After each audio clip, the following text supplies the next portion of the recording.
കഴിഞ്ഞ ആഴ്ച നമ്മൾ ഗലാത്യ ലേഖനം 1-ാം അധ്യായം 14-ാം വാക്യം വരെ കവർ ചെയ്തായിരുന്നു. അതില് ഞാൻ ഓർപ്പിച്ചതുപോലെ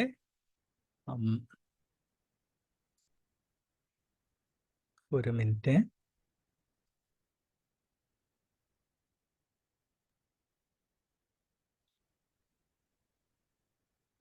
ഒന്നാം അധ്യായത്തിലെ 13 തൊട്ട് 20 വാക്യങ്ങൾ നമ്മളെ ഓർപ്പിക്കുന്നത് ദൈവം തൻ്റെ വേലയ്ക്ക് വേണ്ടി ധാരാളം ആളുകളെ വിളിക്കുന്നു. പൗലോസ് അതിൽ ഒന്നായിരുന്നു. അങ്ങനെ ഈ വിഷയം പ്രസന്റ് ചെയ്യുന്നതിന് ഒരു കാരണമുണ്ട്. പൗലോസ് ആരാണ്?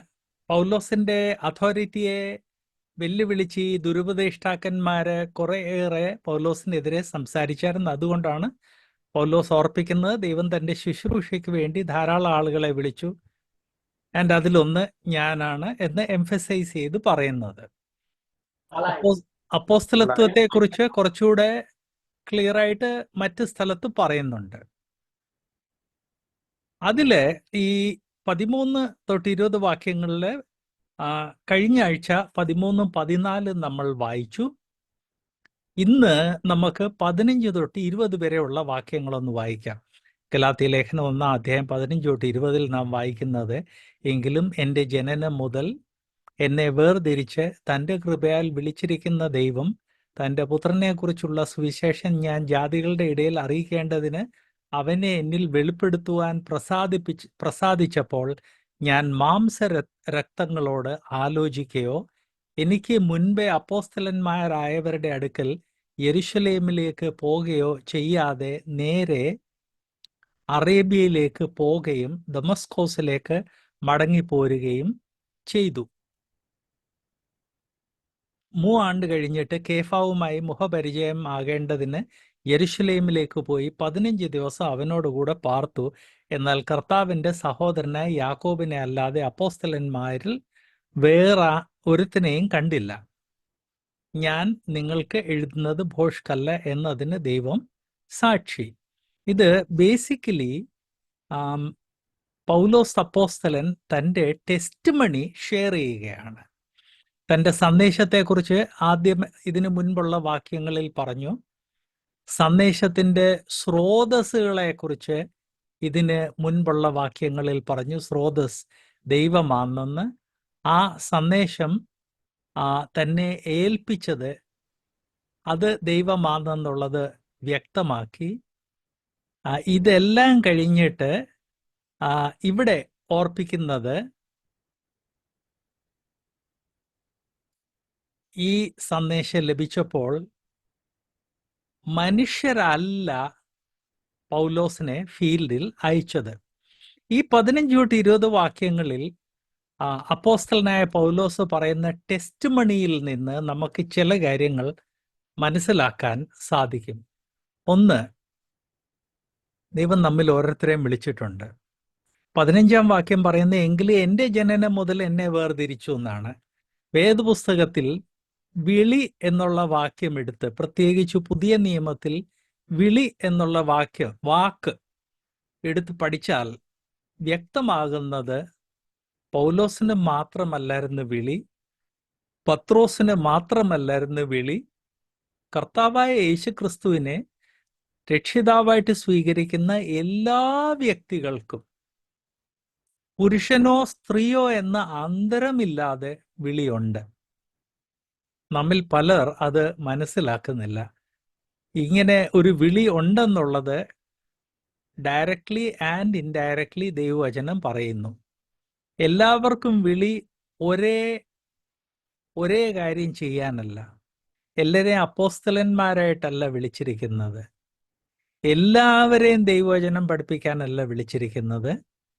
ആ വിളി ഓരോരുത്തർക്കും വിവിധമായ രീതിയിലാണെന്ന് ദൈവവചനം ഓർപ്പിക്കുന്നത്. അപ്പൊ ആ വാക്യങ്ങളും കൂടെ ഇതുമായിട്ട് ചേർത്ത് 15 ചേർത്ത് വായിച്ചാൽ, എങ്കിലും എൻ്റെ ജനനം മുതൽ എന്നെ വേർതിരിച്ച് തൻ്റെ കൃപയാൽ വിളിച്ചിരിക്കുന്ന ദൈവം എന്ന് പറയുമ്പോൾ പൗലോസിനെ വിളിച്ച അതേ ദൈവം സഹോദര സഹോദരിമാരെ നമ്മളെയും വിളിച്ചിട്ടുണ്ട്.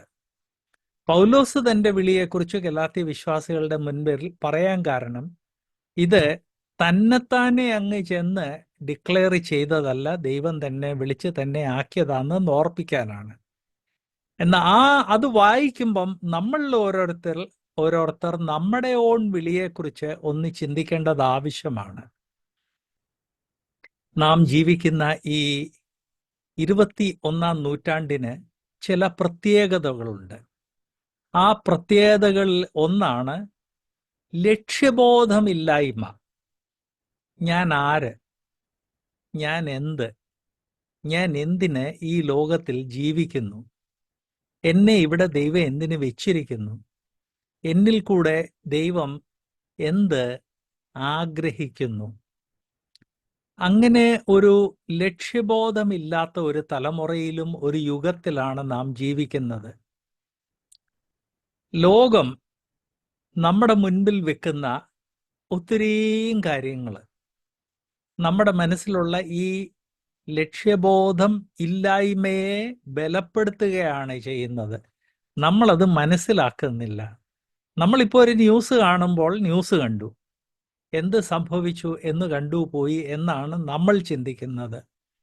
എന്നാൽ ഇന്ന് ന്യൂസ് മീഡിയ ഒക്കെ കൺട്രോൾ ചെയ്യുന്നത് സോഷ്യൽ എഞ്ചിനീയേഴ്സ് എന്നും പറഞ്ഞ ആളുകളാണ്. അവർ ന്യൂസ് മീഡിയയിലുള്ള ന്യൂസിൽ കൂടെ നമ്മുടെ ചിന്താഗതി, നമ്മുടെ കാഴ്ചപ്പാട്, നമ്മുടെ ജീവിതത്തിലെ ലക്ഷ്യബോധം, ഇതിനെയെല്ലാം രൂപാന്തരപ്പെടുത്തിക്കൊണ്ടിരിക്കുകയാണ്, ഷെയ്പ്പ് ചെയ്യുകയാണ്. മനസ്സിലാക്കാതെ ഈ ലോകം നമുക്ക് തരുന്നതിനെയെല്ലാം വിഴുങ്ങിക്കൊണ്ടിരിക്കുന്ന, ഒന്നും ചിന്തിക്കാതെ വിഴുങ്ങിക്കൊണ്ടിരിക്കുന്ന നമ്മിൽ ഒരു നല്ല ശതമാനം ആളുകളുടെ മനസ്സിൽ ആ ലക്ഷ്യബോധം നമ്മുടെ മനസ്സുകളെ സ്വാധീനിച്ചു കഴിഞ്ഞു. എൻ്റെ ഒരു ഹോബിയാണ്. അതിന് ഓഫ് കോഴ്സ് ഒരു പർപ്പസ് ഉണ്ട്. ബർത്ത്ഡേ ആണെന്ന് ആര് പറഞ്ഞാലും, പ്രത്യേകിച്ച് 60 കഴിഞ്ഞുള്ള ആളുകൾ ഇന്ന് അവരുടെ ബർത്ത്ഡേ ആണെന്ന് പറയുമ്പോൾ ഞാൻ യൂഷ്വലി പറയാറുണ്ട്, ദൈവം ഒരു 60 വർഷം കൂടി ഇനി തരട്ടെ എന്ന്. 120 വർഷം ആരും ജീവിക്കത്തില്ലെന്നറിയാം. എന്നാൽ അങ്ങനെ പറയുന്നതിൻ്റെ പുറകെ ഒരു ലക്ഷ്യമുണ്ട്. അവർ എന്ത് പറയും, അവരെങ്ങനെ പ്രതികരിക്കുക എന്നൊന്ന് കേൾക്കാനാണ്. ഇപ്പോൾ സാധാരണ 60 കഴിഞ്ഞ ആളുകളോട് ദൈവം നിങ്ങൾക്ക് ഇനി ഒരു 60 വർഷം കൂടെ തരട്ടെ എന്ന് പറയുമ്പോൾ ചിലർ പറയും, അയ്യോ ശപിക്കുവാന്നോ. ശാപം എന്നുള്ള വാക്ക് തന്നെ എന്നോട് ഉപയോഗിച്ചിട്ടുണ്ട്, ശപിക്കുവാന്നോ. മറ്റു ചിലർ അയ്യോ അയ്യോ അങ്ങളെ അത്രയൊന്നും വേണ്ട, കൂടിയ ഒരു 10 വർഷം കൂടെ.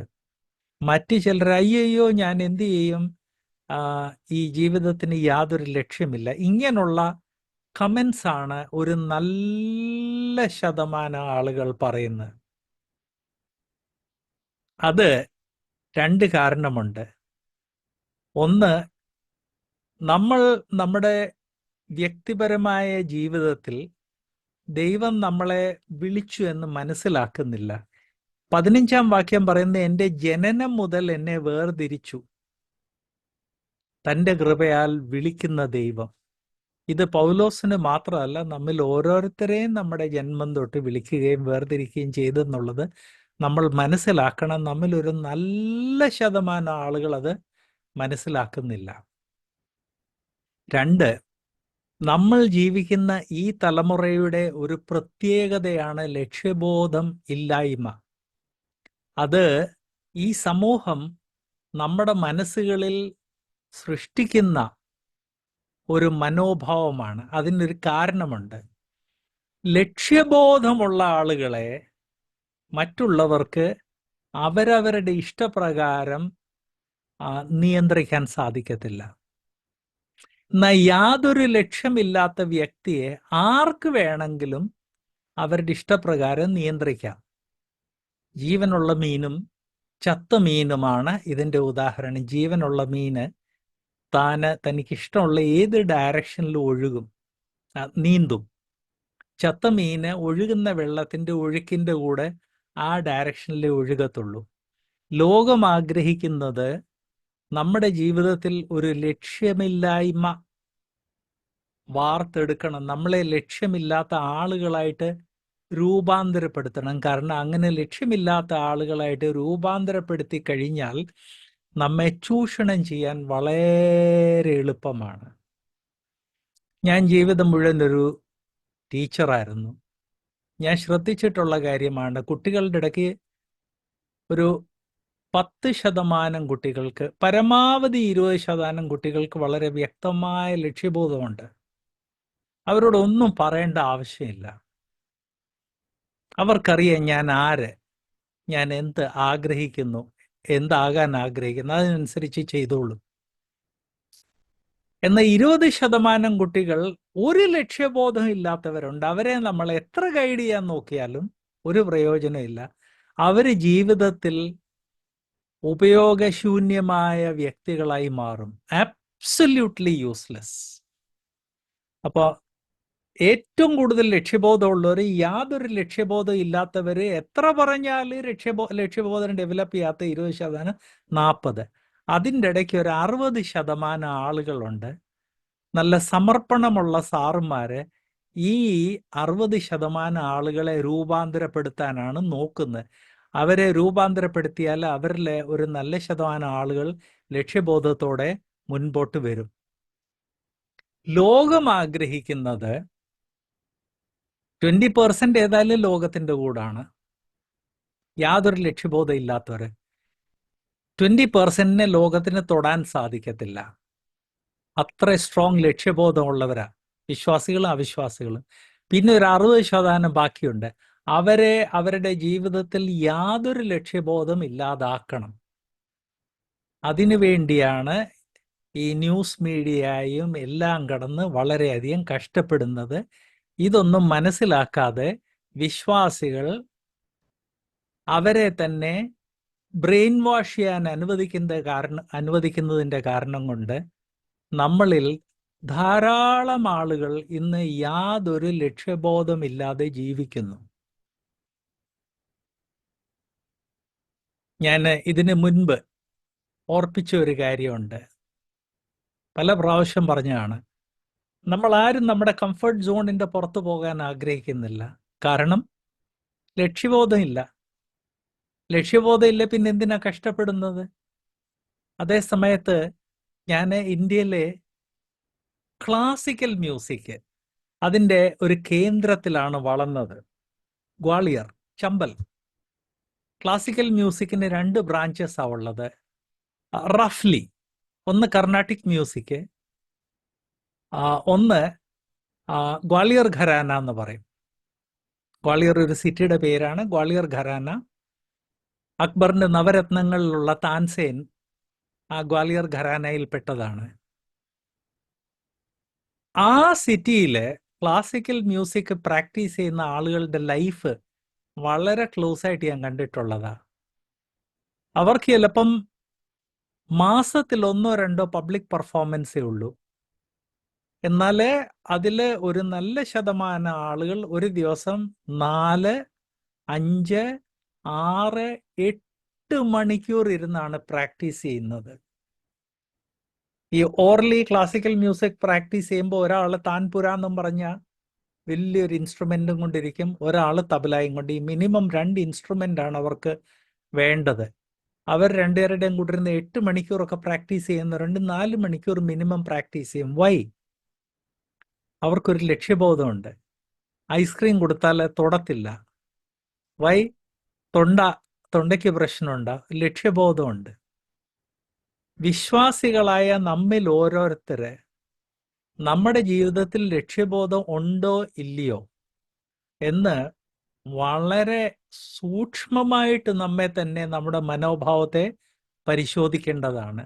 ആ ലക്ഷ്യബോധം നമ്മുടെ ഉള്ളിൽ വരണമെങ്കിൽ നമ്മൾ മനസ്സിലാക്കേണ്ട കാര്യം, എങ്കിലും എൻ്റെ ജനനം മുതൽ എന്നെ വേർതിരിച്ച് തൻ്റെ കൃപയാൽ വിളിച്ചിരിക്കുന്ന ദൈവം, അത് പൗലോസിന്റെ ജീവിതത്തിൽ സത്യമായിരുന്നു, നമ്മുടെ ജീവിതത്തിലും സത്യമാണെന്നുള്ളത് നമ്മൾ ഓരോരുത്തര് മനസ്സിലാക്കണം.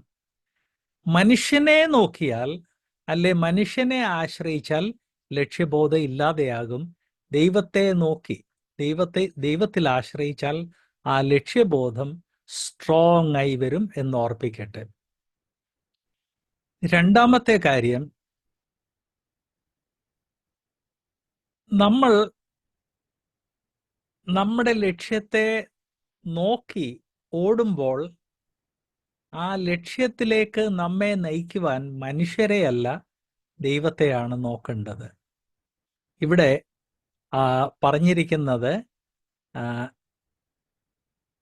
17-ാം വാക്യം, എനിക്ക് മുൻപേ അപ്പോസ്തലന്മാരായവരുടെ അടുക്കൽ യെരുശലേമിലേക്ക് പോകുകയോ ചെയ്യാതെ നേരെ അറേബ്യയിലേക്ക് പോയി. അറേബ്യയിലേക്ക് ദൈവാത്മാവാൽ പഠിപ്പിക്കുവാൻ വേണ്ടിയാണ് താൻ പോയത്. നമ്മുടെ ജീവിതത്തിൽ ദൈവം നമുക്ക് എന്ത് ലക്ഷ്യം തന്നു എന്നുള്ളത് മറ്റുള്ളവർ അത് മനസ്സിലാക്കാൻ നമ്മെ സഹായിച്ചെന്നിരിക്കും. എന്നാലും മനുഷ്യരല്ല തീരുമാനിക്കേണ്ടത് നമ്മുടെ ജീവിതത്തിലുള്ള ലക്ഷ്യം എന്ത് എന്ന്. അത് പ്രത്യേകം ഞാൻ ഓർപ്പിക്കട്ടെ. മനുഷ്യരല്ല നമ്മുടെ ജീവിതത്തിലെ ഫൈനൽ അതോറിറ്റി. ഞാൻ ഇന്ന് സുവിശേഷ വേലയ്ക്ക് വേണ്ടി വേർതിരിഞ്ഞ് വന്നതിൻ്റെ പുറകെ ഒരു സ്റ്റോറിയുണ്ട്. 1960കളുടെ അവസാന ഘട്ടത്തിലാണ് ഞാൻ സ്കൂൾ സീനിയർ സ്റ്റുഡൻ്റ് ആയത്. അന്ന് ഇന്നത്തെ പോലെ പലവിധ പ്രൊഫഷൻസ് ഇല്ലായിരുന്നു. ഇന്ന് കമ്പ്യൂട്ടറിൻ്റെ ഫീൽഡിൽ തന്നെ 1000 രീതിയിലുള്ള ജോലികളുണ്ട്. അന്ന് ഇന്ത്യയിലെ ജോബ്ലെസ്നെസ് വളരെയധികമായിരുന്നു. 2 രീതിയിലുള്ള ജോലികളെ അന്ന് എല്ലാവരും ആഗ്രഹിച്ചുള്ളൂ. ഒന്നേ ഡോക്ടർ ആകണം, അല്ലെങ്കിൽ എഞ്ചിനീയർ ആകണം. എൻ്റെ മാതാവിൻ്റെ ഏറ്റവും വലിയ ആഗ്രഹം ഞാനൊരു ഡോക്ടർ ആകണം എന്നായിരുന്നു. ഫാദർ എന്നോട് പറഞ്ഞു, നിനക്ക് ഇഷ്ടമുള്ള പ്രൊഫഷനിലോട്ട് നീ പൊക്കോ, ഒരു കണ്ടീഷൻ, പിന്നെ വന്ന് കംപ്ലൈൻറ്റ് ചെയ്യരുത്. ബയോളജി എടുക്കണമെങ്കിൽ ബയോളജി എടുത്തോ, മാത്സ് എടുക്കണമെങ്കിൽ മാത്സ് എടുത്തോ, നിന്റെ തീരുമാനം, ദൈവത്തിൻ്റെയും നിന്റെയും ദൈവത്തിൽ ആശ്രയിച്ച് തിരഞ്ഞെടുത്തോണം, പിന്നെ വന്ന് കംപ്ലൈൻറ്റ് ചെയ്യരുത്. മമ്മിക്ക് വലിയ ആഗ്രഹമായിരുന്നു ഞാൻ മെഡിക്കൽ ഡോക്ടർ ആകണമെന്ന്. ഞാൻ മെഡിസിന്, എനിക്ക് അന്ന് കോമ്പറ്റീഷൻ ഒന്നും ഇല്ലായിരുന്നു, പെർസെൻറ്റേജിൻ്റെ ബേസിസിലായിരുന്നു. എനിക്ക് ആവശ്യത്തിന് പെർസെൻറ്റേജ് ഉണ്ടായിരുന്നു. ഞാനൊരു മെഡിക്കൽ ഡോക്ടർ ആയതായിരുന്നെങ്കിൽ ഒരിക്കലും പിന്നെ ചിലപ്പം ബൈബിൾ ടീച്ചിങ്ങിൽ വരത്തില്ലായിരുന്നു. ബയോളജി എടുക്കുന്നതിന് വരെ ഞാൻ മാത്സ് എടുത്തു. ഇന്ന് ഞാൻ തിരിഞ്ഞു നോക്കുമ്പോൾ എൻ്റെ ഫാദർ എനിക്ക് തൻ്റെ നിർബന്ധപ്രകാരം എന്നെ കൊണ്ടൊരു വിഷയം എടുപ്പിക്കാഞ്ഞതിൽ എനിക്ക് അക്കാര്യത്തിൽ വളരെ നന്ദിയുണ്ട്. കാരണം എൻ്റെ കൂടെയുള്ള എത്രയോ കുട്ടികളെ അവർക്കിഷ്ടമുള്ള പ്രൊഫഷനിൽ പോകാൻ അനുവദിക്കാതെ അവരുടെ പേരൻസ് ബൈ ഫോഴ്സ് ഓരോ വിഷയങ്ങൾ എടുപ്പിച്ചു. അങ്ങനെ വിഷയങ്ങൾ എടുപ്പിച്ച് അവർക്കിഷ്ടമില്ലാത്ത വിഷയം പഠിച്ച് മനസ്സിൻ്റെ സന്തുലനം ഇല്ലാതായ എത്ര എൻ്റെ സഹപാഠികളെയും, അത് കഴിഞ്ഞ് ഞാൻ ടീച്ചിങ്ങിൽ വന്നു കഴിഞ്ഞ് എൻ്റെ എത്രയോ സ്റ്റുഡൻസിനെയും കണ്ടിട്ടുണ്ട്. ആത്മീക ജീവിതത്തിലും ദൈവം നമ്മളെ വിളിച്ച കാര്യം നമുക്ക് മനസ്സിലാകുമ്പോൾ മനുഷ്യൻ്റെ നിർബന്ധത്തിന് വഴങ്ങി അവരുടെ ഇഷ്ടപ്രകാരം പോകാൻ ശ്രമിക്കരുത്. ഇവിടെ ദൈവാത്മാവ് ഓർപ്പിക്കുന്നത്, പൗലോസിനെ ദമസ്കസ് റോഡിൽ വെച്ച് ദൈവം പിടിച്ചപ്പോൾ ദൈവം തന്നെ വ്യക്തമാക്കി. പൗലോസിന്റെ വിളി എന്തെന്നുള്ളത് ദൈവം തന്നെ വ്യക്തമാക്കിയായിരുന്നു. അങ്ങനെ ദൈവം തന്നെ വ്യക്തമാക്കി കഴിഞ്ഞപ്പോൾ മനുഷ്യരുടെ അഡ്വൈസിന് വേണ്ടി താൻ ശ്രമിച്ചില്ല.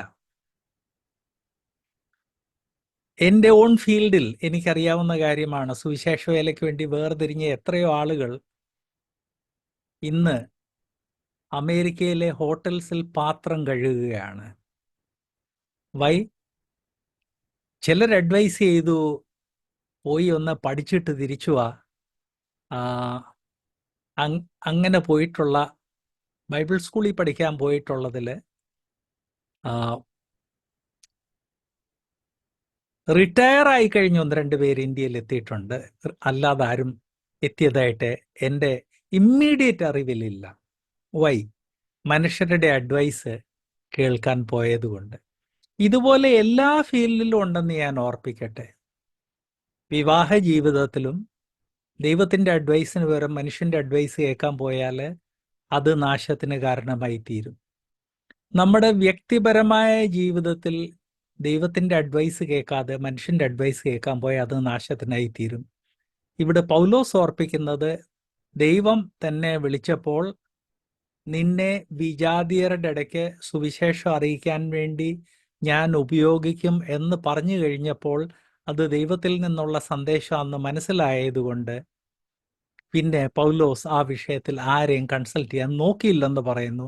നമ്മുടെ ജീവിതത്തിലും അങ്ങനെ തന്നെ ആയിരിക്കണം.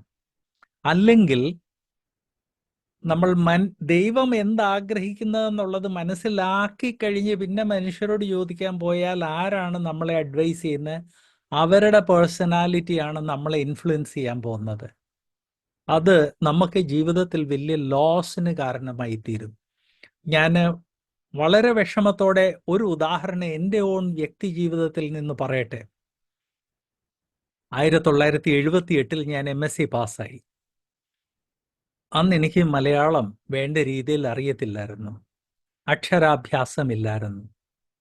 എന്നാൽ 78 എന്ന് പറഞ്ഞാൽ ഭയങ്കരമായിട്ട് ഈ പഠിക്കാനുള്ള കഴിവുള്ള ഒരു പീരീഡായിരുന്നു. 3 വർഷം ഞാൻ കേരളത്തിൽ വന്ന് എൻ്റെ വല്യപ്പച്ചൻ്റെ കൂടെ താമസിച്ച് തിരുവല്ലയിൽ ഒരു പാരലൽ കോളേജിൽ പഠിപ്പിച്ച്, കുരിശുകവലയുള്ള ഒരു പാരലൽ കോളേജിൽ പഠിപ്പിച്ച് അതിൻ്റെ കൂടെ കുട്ടികളുടെ ഇടയ്ക്ക് സുവിശേഷ വേല ചെയ്തു. ചുമതലയൊന്നുമില്ലായിരുന്നു. പഠിപ്പിക്കുക, രാത്രിയിൽ വല്യപ്പച്ചൻ്റെ കൂടെ സമയം സ്പെൻഡ് ചെയ്യുക. ആ സമയം മുഴുവൻ എഴുതാനും വായിക്കാനും ചെലവഴിച്ചു. ആ സമയത്ത് ഒരു കാര്യം എനിക്ക് വ്യക്തമായി, മലയാളം അറിയത്തില്ല. അതുകൊണ്ട് കുട്ടികളുടെ ഇടയ്ക്ക് ശുശ്രൂഷ ചെയ്യാൻ വലിയ തടസ്സം. ട്രാൻസ്ലേറ്റ് ചെയ്യുന്നവരൊക്കെ അർത്ഥം അനർത്ഥമാക്കിയാണ് ട്രാൻസ്ലേറ്റ് ചെയ്യുന്നത്. രണ്ടാമത്തെ കാര്യം മനസ്സിലായത്, എനിക്ക് ഇംഗ്ലീഷ് മീഡിയം എഡ്യൂക്കേഷൻ ഇല്ലാത്തത് കൊണ്ട് ഇംഗ്ലീഷിൽ ഫ്ലുവൻസി ഇല്ല. സോ ഞാൻ ഒരു കാര്യം തീരുമാനിച്ചു, മലയാളവും പഠിക്കണം, ഇംഗ്ലീഷും പഠിക്കണം. എൻ്റെ കൂടെ ആ പാരലൽ കോളേജിലുണ്ടായിരുന്ന ഇംഗ്ലീഷിൻ്റെ 3 സാർമാരുടെ സഹായം ഞാൻ തേടി. അവരെല്ലാ രീതിയിലും സഹായിക്കാമെന്ന് പറഞ്ഞു. അങ്ങനെ ആ 3 വർഷം കൊണ്ട് എനിക്ക് ഇംഗ്ലീഷിൽ അസാമാന്യ ഫ്ലുവൻസി ആയി മാറി.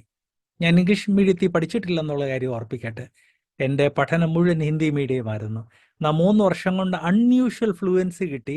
ഈ 3 വർഷത്തിൻ്റെ എൻഡിൽ ഞാൻ ഈവൻ ജേർണലിസത്തിന് വേണ്ടി ഒരു സ്കോളർഷിപ്പ്, ഇംഗ്ലീഷ് ജേർണലിസത്തിൽ സ്കോളർഷിപ്പ് വിൻ ചെയ്ത് സിംഗപ്പൂരിൽ പോയി ഏകദേശം 1.5 മാസം പഠിക്കുകയും ചെയ്തു, ക്രിസ്ത്യൻ ജേർണലിസം. അതേ സമയത്ത് എനിക്ക് മലയാളം അറിയത്തില്ലെന്നുള്ള ഫീലിങ്ങിൻ്റെ കാരണം കൊണ്ട് മലയാളം പഠിക്കണമെന്ന് ആഗ്രഹിച്ചു. ആ പാരലൽ കോളേജിൽ 3 മലയാളം ടീച്ചേഴ്സ് ഉണ്ടായിരുന്നു. അവർ പറഞ്ഞു, അതിനെന്നാ ജോൺസൺ സാറേ, ഈസി ആയിട്ട് പഠിപ്പിച്ചു തരാമെന്ന് പറഞ്ഞു. എന്നാൽ എൻ്റെ ഒരു ക്രിസ്ത്യൻ ഫ്രണ്ട് അതറിഞ്ഞപ്പം എന്നെ വളരെയധികം നിരുത്സാഹപ്പെടുത്തി. അതിൻ്റെ ആവശ്യം എന്താ? ട്രാൻസ്ലേറ്റ് ചെയ്യാൻ ഇഷ്ടം പോലെ ആളുകളുണ്ട്, നീ അവൈലബിൾ ആയിട്ടുള്ള സമയം അത് കുട്ടികളുടെ ഇടയ്ക്ക് ട്രാവൽ ചെയ്ത് പ്രീച്ചിങ്ങിന് വേണ്ടി ചെലവഴിക്കുമെന്ന് പറഞ്ഞു. കുറച്ച് പ്രായമുള്ള ഒരു സഹോദരനായതുകൊണ്ട് ഞാനതങ്ങ് കേട്ടു. അത് എൻ്റെ ജീവിതത്തിലെ ഏറ്റവും ഫൂളിഷ് ഒരു അഡ്വൈസ് ആയിരുന്നു.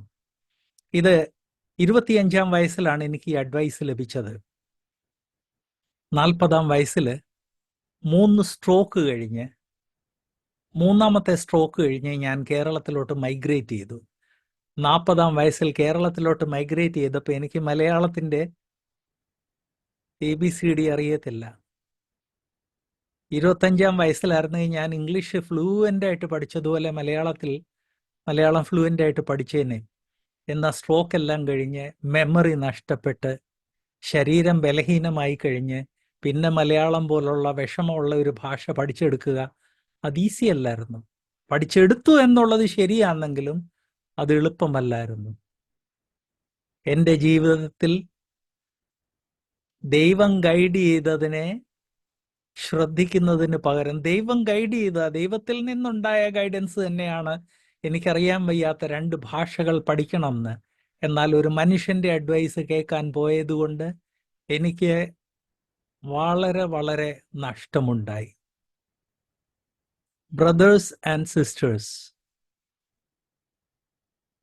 ദൈവാത്മാവ് ഇവിടെ ഓർപ്പിക്കുന്നത്, ദൈവാത്മാവ് ഒരു കാര്യം കാണിച്ചു തന്നു കഴിഞ്ഞാൽ ആ വിഷയത്തിൽ ചെയ്യണോ വേണ്ടായോ എന്ന് പിന്നെ മനുഷ്യരോട് ചോദിക്കേണ്ട ആവശ്യമില്ല. എങ്ങനെ ചെയ്യണം എന്ന് ചോദിച്ചാൽ അതിൽ തെറ്റില്ല. കാരണം നമ്മളെക്കാൾ കൂടുതൽ ആ ഏരിയയിലെ അനുഭവമുള്ള ആളുകൾ ചിലപ്പോൾ അതിനുള്ള വഴി പറഞ്ഞു തന്നിരിക്കും. ഇപ്പം ഇംഗ്ലീഷ് പഠിക്കുന്ന കാര്യം ഞാൻ എൻ്റെ കൂടെ ഉള്ളവരോട് പറഞ്ഞപ്പം അവരെന്നോട് പറഞ്ഞു ഒരു കാര്യമുണ്ട്. എവറി ഡേ ന്യൂസ് പേപ്പർ വാങ്ങിക്കണം, അതിൻ്റെ ഹെഡിങ് മാത്രം വായിച്ചാൽ മതി. എൻ്റെ കൂടെയുള്ള ഒരാൾ പറഞ്ഞ, ഇംഗ്ലീഷ് സാർ പറഞ്ഞ, ജോൺസൺ സാർ, അതിൻ്റെ ഹെഡിങ് മാത്രം വായിച്ചാൽ മതി. അങ്ങനെ ഒരു 2 ആഴ്ച കഴിഞ്ഞപ്പോൾ എന്നോട് പറഞ്ഞു, ഇനി ഹെഡിങ്ങിൻ്റെ താഴെ കുറച്ചുകൂടെ ചെറിയ അക്ഷരത്തിലുള്ള വാചകങ്ങൾ കാണാം, അത് വായിച്ചു തുടങ്ങാൻ പറഞ്ഞു. വായിച്ചു. ഒരു 2 മാസം കഴിഞ്ഞപ്പോഴത്തേക്ക് ഇനിയും ന്യൂസ് വായിച്ചു തുടങ്ങാൻ പറഞ്ഞു. അങ്ങനെ വായിച്ചു. അപ്പൊ എങ്ങനെ പഠിക്കണം എന്നുള്ളത് അവർ പറഞ്ഞു തന്ന ആ അഡ്വൈസ് പ്രയോജനമായിരുന്നു. എന്നാൽ പഠിക്കരുതെന്നൊരാള് മലയാളത്തെക്കുറിച്ച് പറഞ്ഞത്, അത് എൻ്റെ ജീവിതത്തിൽ ഏറ്റവും വലിയൊരു ലോസിന് കാരണമായി തീർന്നു. ഇന്ന് ദൈവവചന ശ്രവിക്കുന്ന സഹോദര സഹോദരിമാർ, ദൈവം അവരെ എന്തിന് വിളിച്ചെന്നുള്ളത് തിരിഞ്ഞു നോക്കിയിട്ട്, ദൈവം നിങ്ങളെ വിളിച്ച കാര്യത്തിൽ മനുഷ്യരാരെങ്കിലും നിങ്ങളെ നിരുത്സാഹപ്പെടുത്തിയിട്ടുണ്ടെങ്കിൽ നിങ്ങൾക്കുണ്ടായ നാശനഷ്ടങ്ങൾ മനസ്സിലാക്കി, it is not too late. ഒരിക്കലും സമയം താമസിച്ചു പോയെന്ന് പറയേണ്ട ആവശ്യമില്ല. ആത്മീയ ജീവിതത്തിൽ അങ്ങനെ ഒരു കാര്യമില്ല. നഷ്ടപ്പെട്ടു പോയെന്നുള്ളത് ശരിയാണ്, താമസിച്ചു പോയെന്നുള്ളൊരു കാര്യമില്ല. എന്ന് വേണമെങ്കിലും നമുക്ക് മടങ്ങിച്ചെല്ലാം. എന്നിട്ട് ദൈവം നിങ്ങളോട് പറഞ്ഞ കാര്യങ്ങൾ നിങ്ങൾ ചെയ്യണം. എന്താണ് ദൈവം നിങ്ങളോട് പറയുന്നത്? പ്രാർത്ഥനാ ജീവിതത്തിൽ കുറെ കൂടെ സമയം ചെലവഴിക്കണം എന്നാണോ? ദൈവവചനം വായിക്കാൻ കുറച്ചുകൂടെ സമയം ചെലവഴിക്കണം എന്നാണോ? യേശു ക്രിസ്തുവിനെ കുറിച്ച് മറ്റുള്ളവരോട് പറയണം എന്നാണോ? സഭയിൽ കുറച്ചുകൂടെ സക്രിയമാകണം എന്നാണോ? സഭ വൃത്തിയാക്കിയിടുന്ന കാര്യത്തിൽ, ഒന്ന് ക്ലീൻ ചെയ്യുന്ന കാര്യത്തിൽ ഇൻവോൾവ് ആകണം എന്നാണോ? കാരണം ചില സഭകൾ, ഇന്ന് വേർപാട് സഭകളെ കുറിച്ച് ഒരു സഹോദരൻ കമന്റ് ചെയ്തതാണ്, നമ്മുടെ ഇടയ്ക്കുള്ള പ്രോമിനന്റ് ഒരു സഹോദരൻ കമന്റ് ചെയ്തതാണ്, ചില സഭകൾ കണ്ടു കഴിഞ്ഞാൽ എരുത്തിലിന്, അവരുടെ ഈ സഭയിൽ വരുന്ന മെമ്പേഴ്സിന്റെ എരുത്തിൽ അതിനേക്കാൾ വൃത്തിയായിട്ടാണ് ഇടുന്നത്.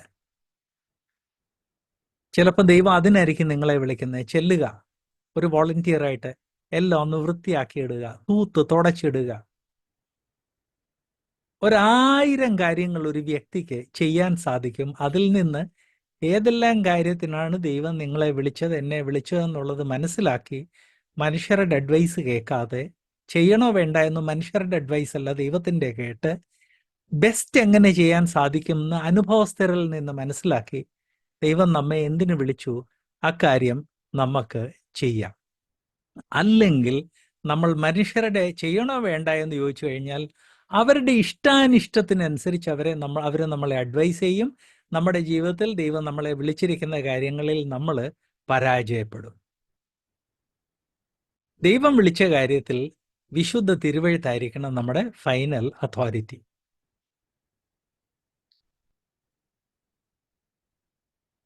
ഒരു ക്രിസ്ത്യൻ ലീഡറോ സ്ഥാപനമോ സമുദായമോ നമ്മുടെ ജീവിതത്തിലുള്ള ഫൈനൽ അതോറിറ്റി ആകരുത് എന്ന് ഞാൻ ഓർപ്പിക്കട്ടെ.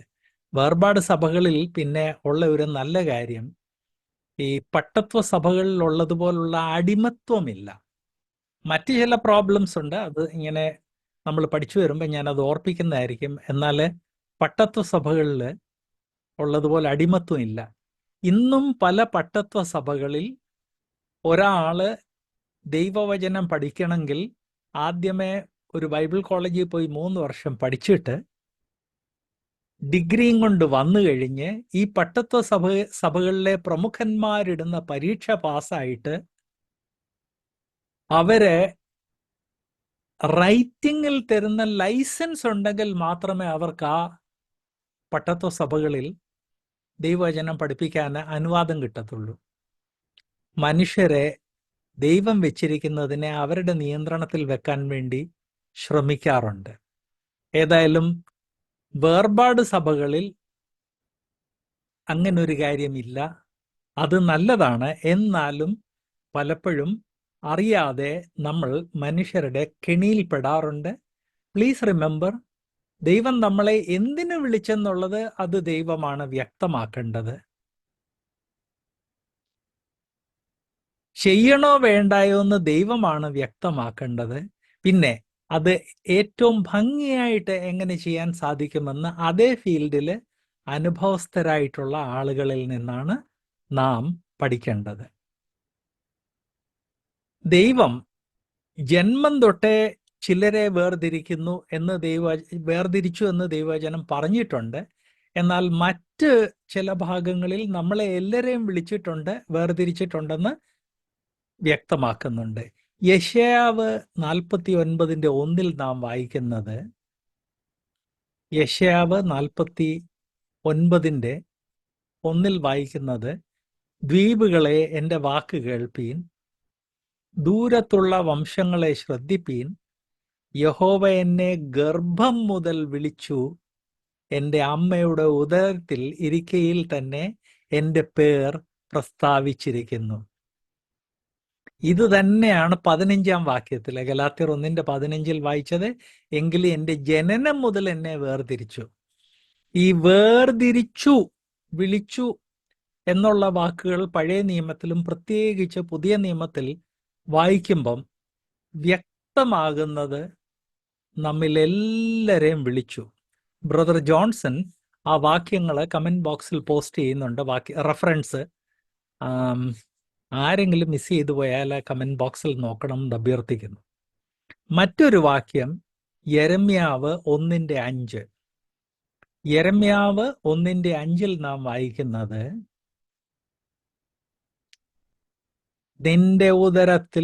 നിന്നെ ഉദരത്തിൽ ഉരുവാക്കിയതിന് മുൻപേ ഞാൻ നിന്നെ അറിഞ്ഞു.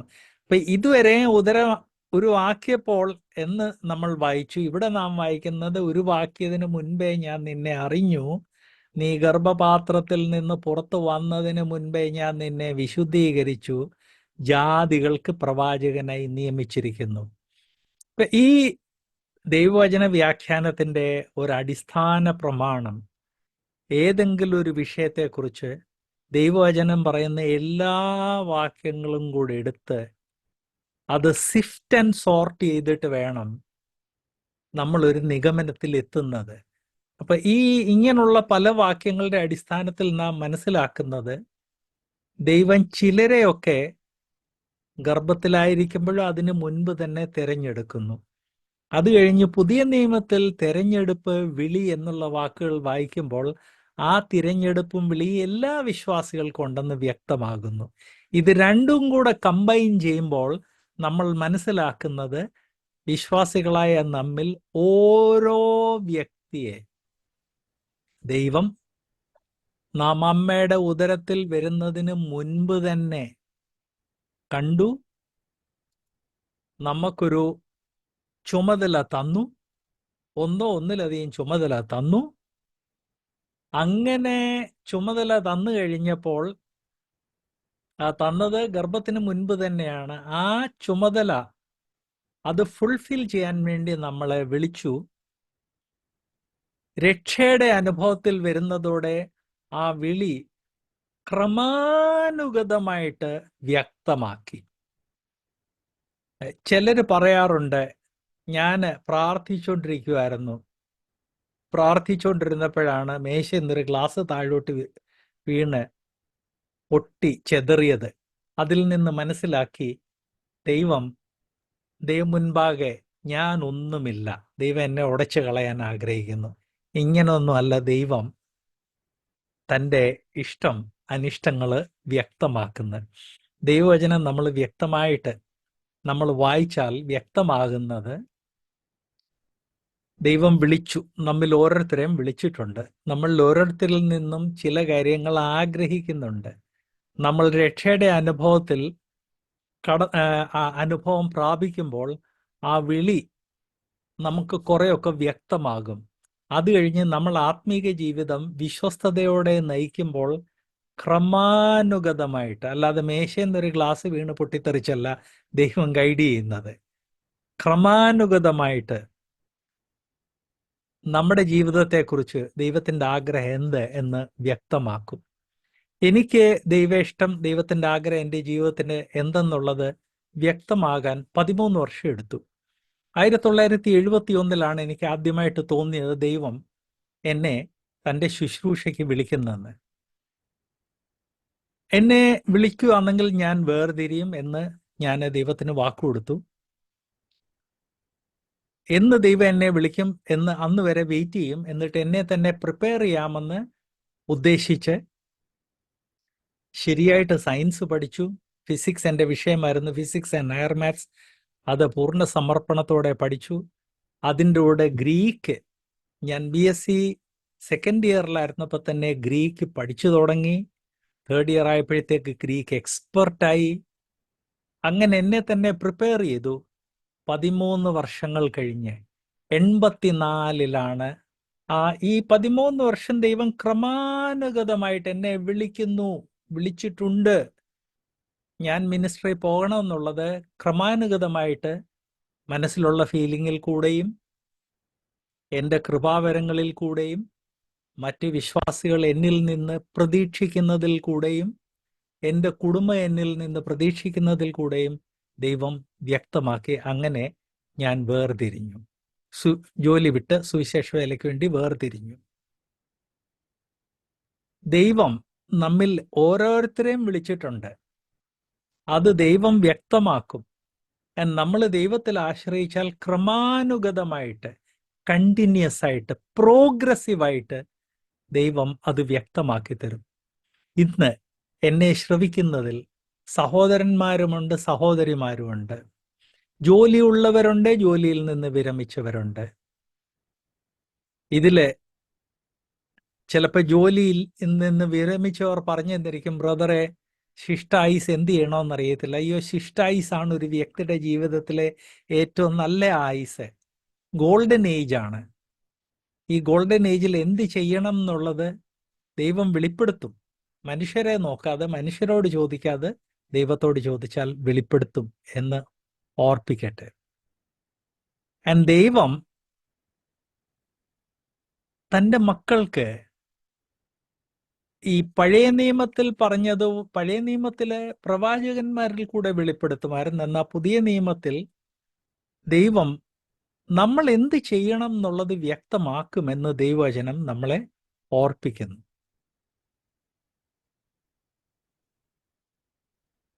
ഇതേ കാര്യം അപ്പോസ്തല പ്രവൃത്തി 26:19-20 പറയുന്നുണ്ട്. അപ്പോസ്തല പ്രവൃത്തി 26:19-29 പൗലോസ് തൻ്റെ ടെസ്റ്റ് പറയുമ്പോൾ പറഞ്ഞു പോകുന്നതാണ്.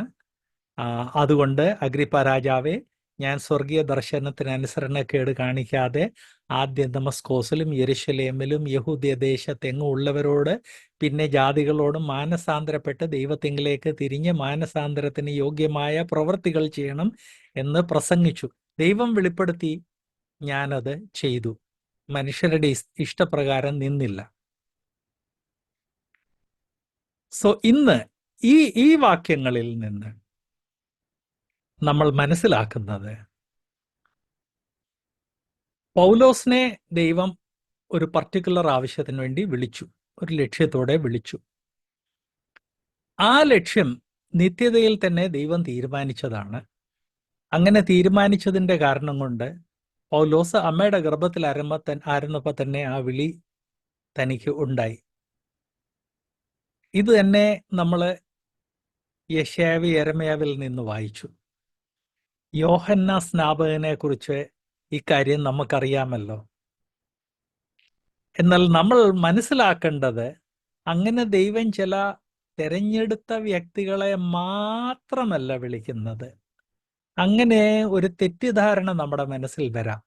എന്നാൽ പുതിയ നിയമത്തിൽ ഞാൻ ഓർപ്പിക്കട്ടെ, നിങ്ങളിൽ ആരെങ്കിലും അല്ലെങ്കിൽ ദൈവജന ഇവിടെ എത്ര കേട്ടുകൊണ്ടിരിക്കുന്നതിൽ ഈ വിഷയത്തെക്കുറിച്ച് ചിന്തിക്കുന്ന ആളുകളോട് പറയാൻ ആഗ്രഹിക്കുന്നത്, ഒരു പെൻസിലെടുത്ത്, പെൻസിലാണെങ്കിൽ മായ്ക്കാൻ ഈസിയാണ്, പുതിയ നിയമം വായിക്കുമ്പോൾ ദൈവവിളി എന്നുള്ള വിഷയത്തെക്കുറിച്ച് വരുന്ന വാക്യങ്ങളെല്ലാം ഒന്ന് മാർക്ക് ചെയ്തു പോയാൽ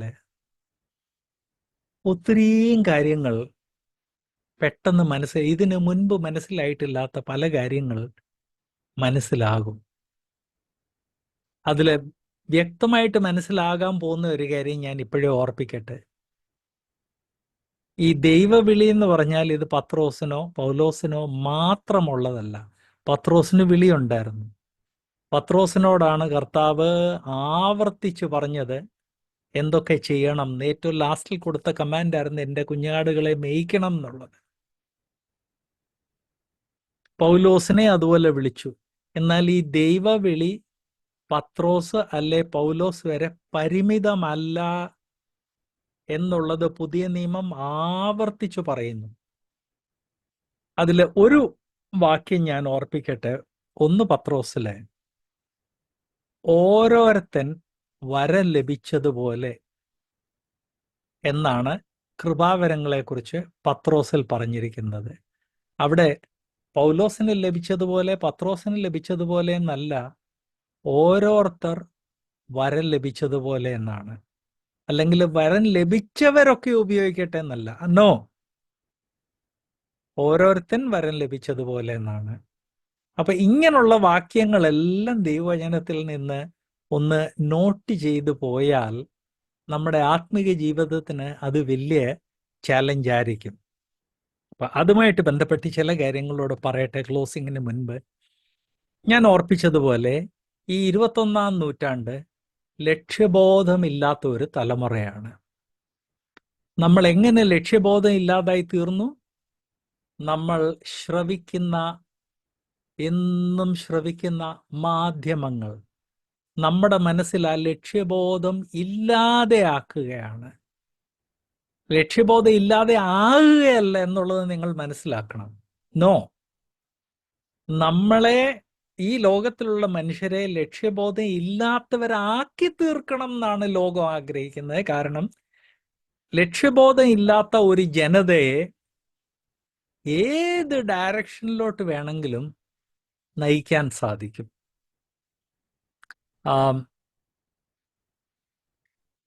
ബുക്സ് വായിക്കാൻ താല്പര്യമുള്ള ആളുകളോട്, ഇന്ന് ആ ബുക്ക് ഔട്ട് ഓഫ് പ്രിന്റ് ആണ്. എന്നാൽ ഏതെങ്കിലും സെക്കൻഡ് ഹാൻഡ് ബുക്ക് ഷോപ്സിലൊക്കെ തപ്പിയാൽ ചിലപ്പം കിട്ടിയെന്നിരിക്കും. എരിക് ഹോഫറിന്റെ ദ ബിലീവർ എന്നും പറഞ്ഞൊരു പുസ്തകമുണ്ട്. എരിക് ഹോഫർ ദ ബിലീവർ, അത് എല്ലാവരും ഒന്ന് വായിച്ചിരിക്കേണ്ട ഒരു പുസ്തകമാണ്. അത് വ്യക്തമായിട്ട് പറയുന്നത്, ലക്ഷ്യബോധമില്ലാത്ത ഒരു ഗ്രൂപ്പ് ആളുകളെ കിട്ടിക്കഴിഞ്ഞാൽ ഏത് കള്ളത്തരം വേണമെങ്കിലും അവനെ പഠിപ്പിച്ച് വിശ്വസിപ്പിച്ച് അവനെ കൊണ്ട് ചെയ്യിപ്പിക്കാൻ സാധിക്കും. അതുകൊണ്ട് ലോകം പർപ്പസ്ലി നമ്മളെ ലക്ഷ്യബോധം ഇല്ലാത്തവരാക്കി തീർക്കുകയാണ്. ഈ കാര്യം ഒന്ന് മനസ്സിൽ വെക്കണം. നിങ്ങളിൽ പലർക്ക് രാത്രിയിൽ ന്യൂസ് കേട്ടില്ലെങ്കിൽ ഉറക്കം വരത്തില്ല. അതിൽ തെറ്റൊന്നുമില്ല. കാരണം ഈ നാട്ടിൽ എന്ത് നടക്കുന്നതെന്ന് അറിയണമല്ലോ. നാളെ ബന്ധാന്നൊന്നും അറിയണമല്ലോ. പെട്രോൾ കിട്ടുമോ എന്ന് അറിയണമല്ലോ. അതിൽ തെറ്റൊന്നുമില്ല. എന്നാൽ ഈ ന്യൂസ് വായിക്കുമ്പോൾ അതൊരു പ്രത്യേക രീതിയിലാണ് എഴുതുന്നതെന്നും ആ എഴുതുന്ന രീതി നമ്മുടെ മനസ്സിൽ ലക്ഷ്യബോധം നമ്മളെ ഇല്ലാതാക്കുകയാണെന്നുള്ളത് മനസ്സിലാക്കണം. അതുപോലെ തന്നെ ഇന്ന് ധാരാളം വാട്സാപ്പ് ഒത്തിരി കോമൺ ആയതുകൊണ്ട് ധാരാളം പ്രോഗ്രാംസ് അതിൽ ഷെയർ ചെയ്യുന്നു. അതിൽ ഒത്തിരി പ്രോഗ്രാംസ് അത് കണ്ടു കഴിഞ്ഞാൽ പെട്ടെന്ന് മനസ്സിലാകത്തില്ല. എന്നാൽ അതിൻ്റെ ലക്ഷ്യം ഇതാണ്, നമ്മൾ നമ്മുടെ ജീവിതത്തിൽ ലക്ഷ്യബോധം ഇല്ലാത്തവരായി തീരണം. ഓക്കെ, അപ്പൊ ലോകം അങ്ങനെ ചെയ്യുമ്പോൾ നമ്മൾ എന്ത് ചെയ്യണം? അതാണ് ഞാനിവിടെ എംഫസൈസ് ചെയ്യാൻ ആഗ്രഹിച്ചത്. നമ്മൾ ഈ വിഷയങ്ങളൊക്കെ മനസ്സിലാക്കി നമ്മൾ ലക്ഷ്യബോധം ഇല്ലാത്തവരായി തീർന്നു പോയല്ലോ എന്ന് അനുദപിക്കണം. ഞാൻ സൂമിലും ഞാൻ എൻ്റെ ഓൺ ബൈബിൾ ക്ലാസ്, ഞാൻ ഒന്നിലധികം ബൈബിൾ ക്ലാസ് സൂമിൽ എടുക്കാറുണ്ട്. മലയാളത്തിൽ മാത്രമല്ല, ഹിന്ദിയിൽ എടുക്കാറുണ്ട്. അതല്ലാതെ തന്നെ മറ്റ് പ്രോഗ്രാംസ് ഒക്കെ ചിലപ്പോൾ അറ്റൻഡ് ചെയ്യാറുണ്ട്. ചർച്ചസിൽ ബൈബിൾ ക്ലാസ് കാണാറുണ്ട്. ഞാൻ എപ്പോഴും ശ്രദ്ധിക്കുന്ന ഒരു കാര്യം, ലെഫ്റ്റ് ആൻഡ് റൈറ്റ് ചെയ്താണ് ആളുകൾ ബൈബിൾ ക്ലാസ്സിൽ വരുന്നത്. ബൈബിൾ കൊണ്ടുവരുന്നത് തന്നെ വലിയൊരു കാര്യം. വേർപാടുകാരുടെ ഇടയ്ക്ക് ബൈബിൾ കൊണ്ടുവന്നില്ലെങ്കിൽ നാണംകേടായതുകൊണ്ട് ബൈബിൾ ഇങ്ങ് കൊണ്ടുവരുന്നു എന്നേ ഉള്ളൂ. എന്നാൽ ബൈബിൾ ക്ലാസ് പഠിപ്പിക്കുമ്പോൾ അതൊരു ക്ലാസ് ആണ് എന്ന് മനസ്സിലാക്കി ചിന്തിച്ച് അവിടെ പഠിപ്പിക്കുന്ന നോട്ട്സ് എടുക്കുന്ന ഹാബിറ്റ് നമ്മുടെ ഇടയ്ക്ക് ഒന്ന് ലുപ്തമായിക്കൊണ്ടിരിക്കുകയാണ്. ഓഫ് കോഴ്സ് ബൈബിൾ ടീച്ചേഴ്സും അതിന് ഉത്തരവാദികളാണ്. കാരണം പഠിപ്പിക്കുന്നതിൽ ഒരു കഴമ്പില്ല. റോഡ് സൈഡിൽ നിന്ന് കാശിന് കൊള്ളാത്ത സാധനങ്ങൾ അത് നിങ്ങൾക്ക് അത്യാവശ്യമാണെന്ന് പറഞ്ഞ് വിൽക്കുന്നവൻ പറയുന്ന അവൻ്റെ പ്രലാപവും ബൈബിൾ ക്ലാസ്സും തമ്മിൽ വലിയ വ്യത്യാസം ഇല്ല പലരുടെ. അതുകൊണ്ടുകൂടാണ് ആളുകൾ നോട്ട്സ് എഴുതാത്തത്. എന്നാൽ അങ്ങനെയുള്ള ആളുകളുടെ ബൈബിൾ ക്ലാസ്സസ് കേട്ട് നോട്ട്സ് എഴുതുന്ന ഹാബിറ്റ് വിട്ട ആളുകൾ നല്ല സോളിഡായിട്ട് ആരെങ്കിലും പഠിപ്പിക്കുമ്പോൾ നോട്ട്സ് എടുക്കാറില്ല. കാരണം മറ്റവൻ്റെ കേട്ട് ലക്ഷ്യബോധം ഇല്ലാതായി തീർന്നു. അതുകൊണ്ട് ഇപ്പം ആരെങ്കിലും സോളിഡ് ക്ലാസ് എടുക്കുമ്പോഴും അങ്ങനെ തന്നെ ഇരിക്കുന്നു. സോ എൻ്റെ ഒരു റിക്വസ്റ്റ്, ബ്രദേഴ്സ് ആൻഡ് സിസ്റ്റേഴ്സ്,